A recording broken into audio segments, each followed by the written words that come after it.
Mūsu Tēvs debesīs, svētīts lai top tavs vārds, lai nāk tava valstība kā debesīs, tā arī virs zemes.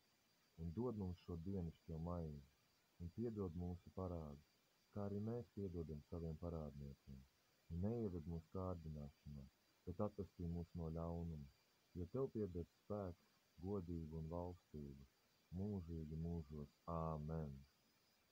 Tēvs, es nāku tev šodien prasīt, dziedini, lūdzu, Ringoldu un viņa māsiņu, un māmu, un Matīsu, ja viņš arī ir slims.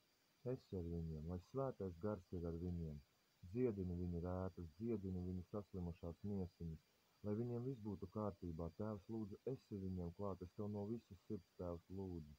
Pasargā viņus, Jēzus Kristus vārdā, Tēvs, lūdzu, esi ar viņiem, dod viņiem veselību, ātru atvesaļošanos, lai viņiem nekas netraucē mīlēt vienam otru, lai viņi nāk pie viens otru ar mīlestību, lai Ringolds nav lai neālējās un paklausa savu tēvu un mammu, lai māsiņai viss būtu kārtībā un lai māsiņa būtu priecīga, lai mammai viss būtu kārtībā, lai mammai ar Matīsu viss būtu kārtībā, lai viņi mīl viens otru un vienmēr būtu kopā.